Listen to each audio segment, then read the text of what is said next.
travailler un peu, même pour s'ajuster et pouvoir communiquer le désordre qu'il y a autour de ça.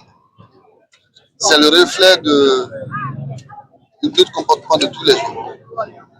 Et ce soir, ce n'est pas un lancement d'une activité de curage de caniveau. Parce que depuis pratiquement 3 semaines, le gouvernorat et l'ensemble des acteurs travaillent en prélude de la saison des pluies.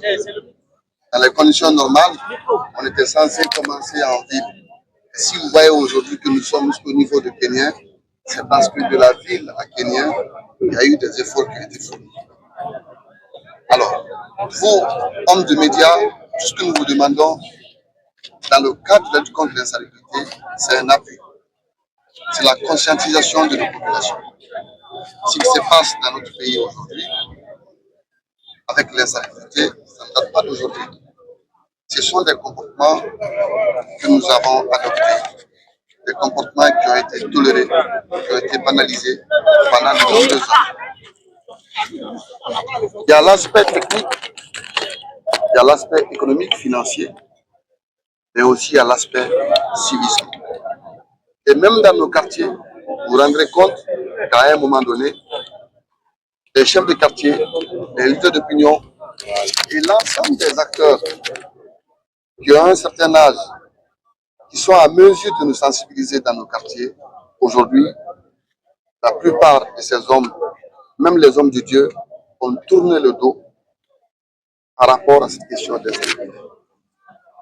Donc, on ne va pas faire des discours, nous avons du travail, vous-même vous avez vu ce qui se passe. Le temps viendra pour se dire oui, nous avons apporté ce qu'on peut. Mais ce qui reste clair, il faut que les Guinéens comprennent. Aujourd'hui, nous sommes là, nous sommes des passants. Mais l'objectif est de permettre à ce que nos enfants, nos familles, puissent vivre dans des conditions de vie salubres et dignes. L'assainissement, c'est le miroir diplomatique d'un pays. Quand un étranger arrive de l'aéroport à l'hôtel, les premières observations, c'est la salubrité qu'ils observent. En fonction de ce regard, ils nous jugent. Et c'est notre dignité. Nous n'avons pas d'autre choix. Il faut qu'on se donne la main. Certes, le combat est très difficile, mais on va y arriver. Il y a beaucoup d'efforts qui sont fournis. Donc, comme vous saviez, lorsque l'enfant pleure sous la pluie, on ne voit pas ses larmes. Donc, il faut que les gens acceptent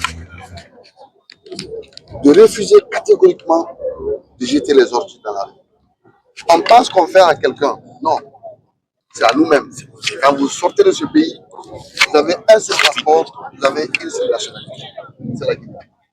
Cette Guinée-là, elle appartient à nous tous. Quand elle va bien, c'est dans l'intérêt de tous les Guinéens. Et quand elle va mal, c'est aussi tous les Guinéens qui doivent le sentir. Donc nous demandons, ici, on lance un appel à l'ensemble des populations, des acteurs, des chefs de quartier, même vous des médias. Je pense que si vous nous accompagnez dans cette lutte, on va y arriver. Souvent, ce sont les critiques que nous observons. Mais au-delà de ces critiques, ce ne sont pas des diables qui viennent déposer les autres dans les caniveaux. Ce sont des citoyens. Donc, aidez-nous à sensibiliser. C'est le plus gros travail, je vous le dis. Le travail n'est pas technique, le travail n'est pas financier. Techniquement, tout ce qui est politique d'assainissement, le document existe. Financièrement, l'État fait ce qu'il peut.